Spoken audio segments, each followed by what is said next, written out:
Hey everyone, welcome to our channel JK study icon. I hope आप सब अच्छे होंगे। इंडियन पॉलिटी में हम लोग फंडामेंटल राइट डिस्कस कर रहे थे और फंडामेंटल राइट में हम लोगों ने स्टार्ट किया था right to equality. Right to equality के अंदर आपके 14 से 18 आर्टिकल इंक्लूडेड हैं, जिसमें से हमने 16 तक पूरे आर्टिकल्स कंप्लीट कर लिए थे। आज हमारे 17 और 18 आर्टिकल्स को हम लोग डिस्कस करेंगे। ठीक है, तो चलिए स्टार्ट करते हैं आज का लेक्चर। देखिए 17 आर्टिकल की आपकी डेफिनेशन क्या है, इसकी स्टेटमेंट क्या है। अवॉल्यूशन ऑफ अनटचेबिलिटी। ठीक है, आर्टिकल 17 क्या कहता है। Article 17 abolish untouchability and forbid it's practice in any form. The enforcement of any disability arising out of untouchability shall be an offence punishable in accordance with law। ठीक है, article 17 क्या बोलता है। आर्टिकल 17 जो untouchability की जो practice है उसे पूरी तरह से फॉरबिड करता है, उसे अबॉलिश करता है। और आर्टिकल 17 जो है कहता है कि अगर किसी भी तरह की जो है ऐसी डिसेबिलिटी अगर कहीं पे भी अराइज होती दिखेगी अनटचेबिलिटी जैसी कोई भी कहीं पे भी अगर ऐसी प्रैक्टिस दिखाई देती है तो उसको क्या माना जाएगा, उसको ऑफेंस माना जाएगा इन अकॉर्डेंस विद लॉ। ठीक है, ओके फिर देखिए इन 1976 द अनटचेबिलिटी ऑफेंस एक्ट 1955। 1976 में क्या किया गया, जो अनटचेबिलिटी ऑफेंस एक्ट था 1955 का, उसको कम्प्रीहेंसिवली अमेंड किया गया and renamed as the protection of civil right act 1955। Civil right act का उसको नाम दे दिया गया। ठीक है, पहले कौन सा एक्ट था, अनटचेबिलिटी ऑफेंस एक्ट था 1955 में। ठीक है, और इसको 1976 में अमेंड करके इसका नाम क्या रख दिया गया था, protection of civil right act. ठीक है, protection of civil rights act, civil के जो राइट है उनको प्रोटेक्ट करना। ठीक है, and 1955 to enlarge the scope and make penal provision more strong.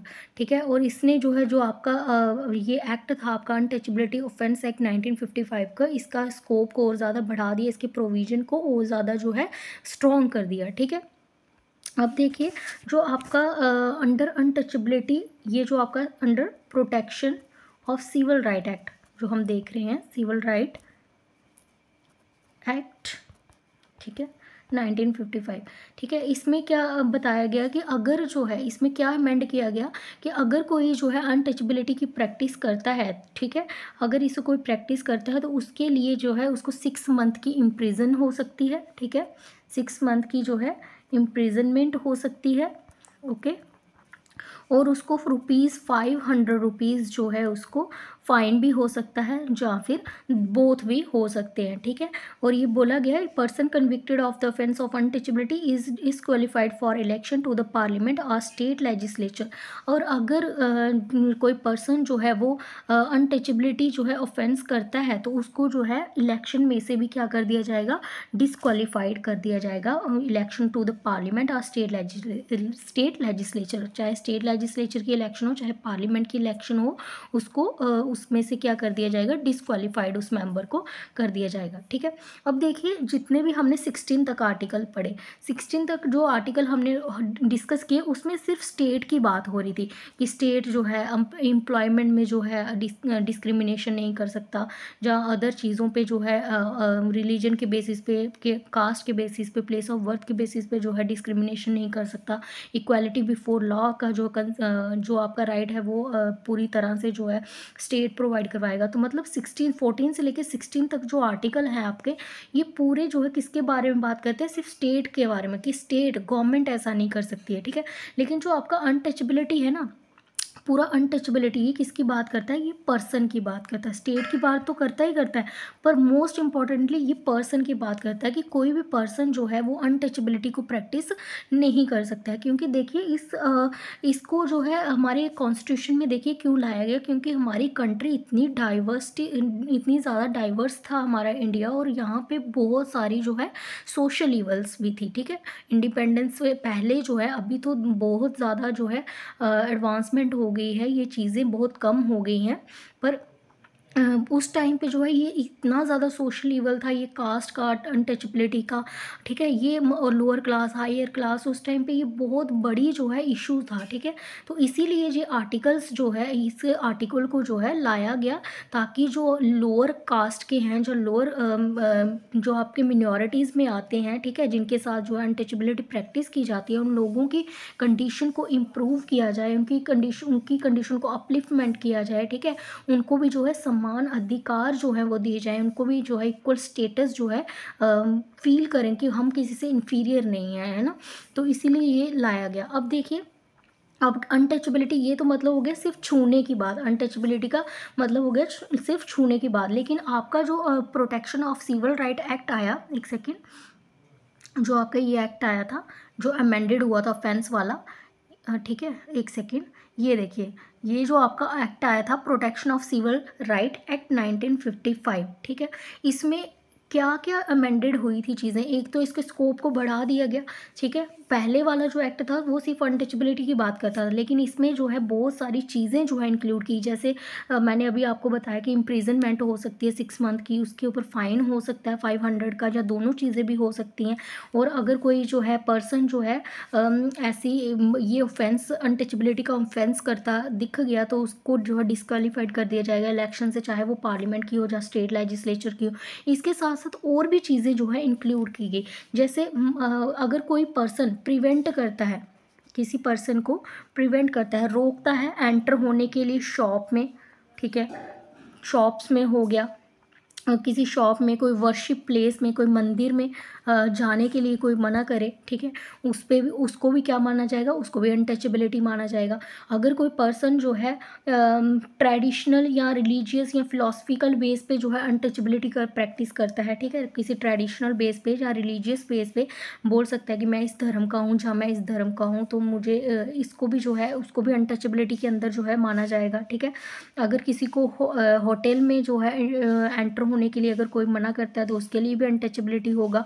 या किसी हॉस्टल में हो गया, या किसी एजुकेशनल इंस्टीट्यूशन में जो है अगर इस तरह की जो प्रैक्टिस की जाएगी, तो उसको भी अनटचेबिलिटी के अंदर जो है माना जाएगा। जहाँ SC STs, mostly SC STs, इनको जो है लोअर कास्ट जो है माना जाता था उस टाइम पे, ठीक है। इनके लिए स्पेशल प्रोविजन जो है कॉन्स्टिट्यूशन में लाए गए थे, कब, पहले से ही जो है जब कॉन्स्टिट्यूशन बना तब से ही इनके लिए जो स्पेशल प्रोविजन थे। अगर कोई SC STs के किसी पर्सन के साथ जो है उसकी इंसल्ट करता है अनटचेबिलिटी के बेस पे, उसको भी ऑफेंस माना जाएगा, ठीक है।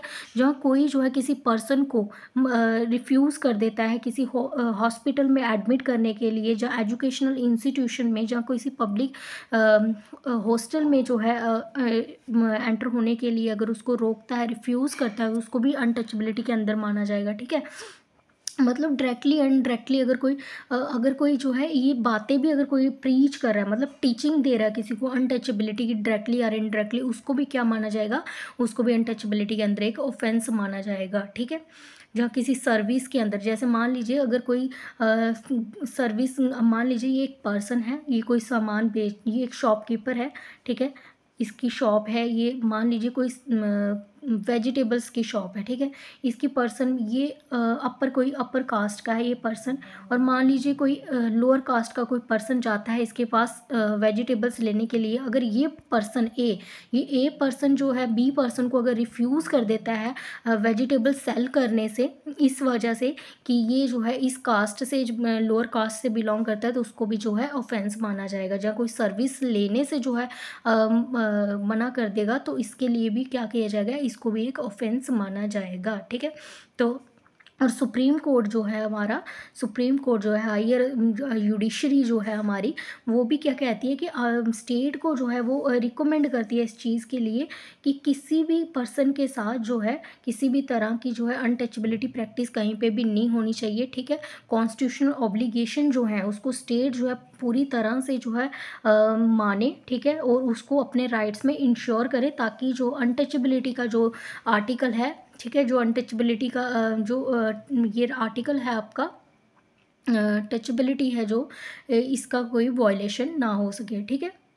आई होप आपको आर्टिकल 17 समझ आ गया होगा। अगर किसी को कोई डाउट होगा तो मुझे कमेंट सेक्शन में लिख सकता है। अब देखिए आर्टिकल अबॉलिशन ऑफ टाइटल, ये आर्टिकल 18 क्या बोलता है। देखिए article 18 abolish title and make 4 provision in that regard. देखिए आर्टिकल हमारा जो 18 है ना, जो पहले के आर्टिकल्स हुआ करते, जैसे पहले के टाइटल्स दिए जाते थे प्रिविलेजेस राज्य रजवाड़ों के टाइम पे, महाराजा हो गया, अधिराजा हो गया, या राय बहादुर हो गया, ठीक है, राय बहादुर हो गया, महाराजा हो गया, ठीक है, दीवान हो गया, ठीक है। ऐसे जो आर्टिकल्स होते हैं ना, इसको जो है हमारा आर्टिकल जो है वो अवॉइलिश करता है ऐसे टाइटल्स को, ठीक है। और इसके रिगार्डिंग जो है 4 प्रोविजन भी बताता है हमारा आर्टिकल 18। फर्स्ट प्रोविजन देखिए क्या बताता है, it prohibits the state for conferring any title. ये क्या, conferring from any title except military or academic distinction on any body whether a citizen or a foreigner. Article 18 का जो फर्स्ट प्रोविजन है वो क्या बोलता है कि एक स्टेट जो है किसी भी, कन्फर होता है देना, किसी भी तरह का जो है किसी भी तरह का कोई टाइटल जो है किसी भी सिटीज़न को या फॉरेनर को जो है नहीं दे सकती है, ठीक है, except military and academic. Military और एकेडमिक टाइटल को छोड़ के और कोई भी टाइटल जो है एक स्टेट ना तो सिटीज़न को दे सकती है और ना ही किसी फॉरेनर को दे सकती है। आपके मिलिट्री जो टाइटल हैं, जैसे कैप्टन हो गया, ब्रिगेडियर हो गया, ठीक है, ब्रिगेडियर हो गया आपका, ठीक है, सूबेदार हो गया, ठीक है, इस तरह के जो है आप दे सकते हैं। एक स्टेट ऐसे टाइटल दे सकती है, मिलिट्री टाइटल दे सकती है, एकेडमिक टाइटल जैसे आपके डॉक्टर हो गया, लॉयर हो गया, ये भी टाइटल्स दे सकती है। पर इनके अलावा और कोई भी टाइटल जो है स्टेट किसी भी सिटीज़न को ना ही किसी फॉरेनर को दे सकती है। अब देखिए सेकंड प्रोविजन क्या कहता है, it prohibit a citizen of India from accepting any title from any foreign state. अब दूसरे प्रोविजन में क्या कहता है कि एक सिटीज़न को भी, जो इंडिया का सिटीज़न है वो भी किसी फॉरेन स्टेट का जो है टाइटल जो है एक्सेप्ट नहीं कर सकता है, ठीक है। उसके लिए भी जो है आर्टिकल 18 जो है प्रोहिबिट करता है। अगर कोई एक्सेप्ट करता है कोई फॉरेन टाइटल हमारे इंडिया का सिटीज़न, तो वो क्या करता है, 18 को, आर्टिकल 18 को क्या करेगा, वो वायलेट करेगा, ठीक है, उसे भी आर्टिकल 18 का वायलेशन माना जाएगा। अब देखिए इसका सी प्रोविजन क्या कहता है। सी प्रोविजन कहता है foreigner holding any office of profit or trust under the state can't accept any title from any foreign state without the consent of the president. मान लीजिए हमारी कोई, कभी कभी ऐसा होता है कि हमारी जो बड़ी बड़ी कुछ फॉर्म्स होती हैं, कुछ ट्रस्ट होती हैं, उसमें जो है हम लोगों ने कोई फॉरेन जो है इन्वेस्ट किए होते हैं अपने, ठीक है, फॉरेन के लोगों को जो है इन्वेस्ट किया जाता है, वहाँ पे अपॉइंट किया होता है फॉरेन कंपनी के, है ना।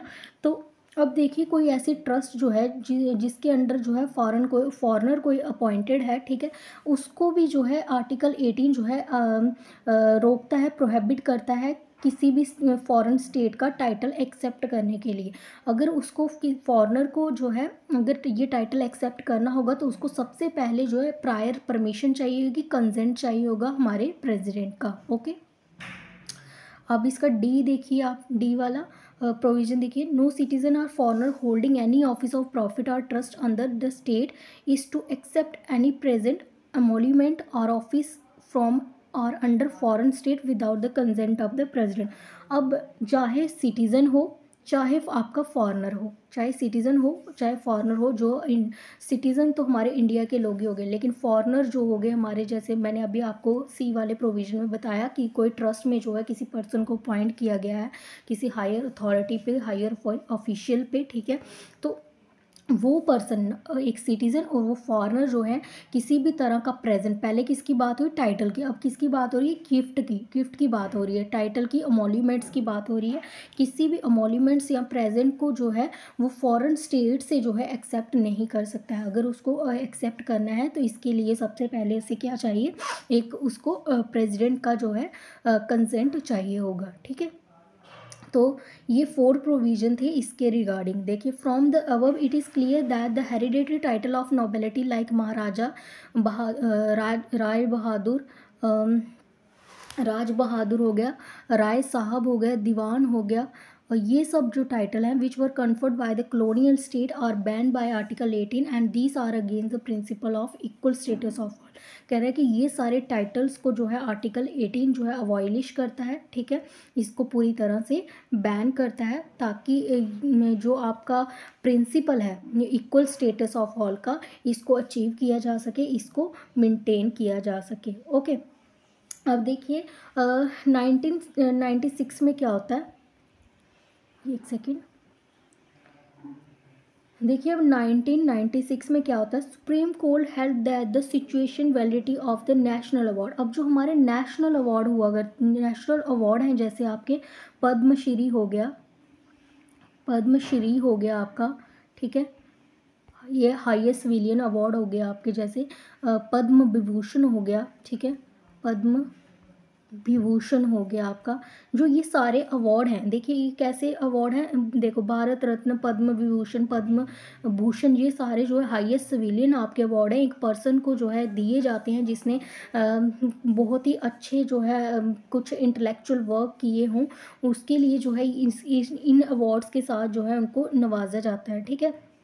साइंस की फील्ड में हो गया, एग्रीकल्चर की फील्ड में हो गया, किसी भी फील्ड में जो अच्छी जो है उन्होंने कुछ अपना कंट्रीब्यूशन किया होता है तो उनको ये अवार्ड्स दिए जाते हैं, ठीक है।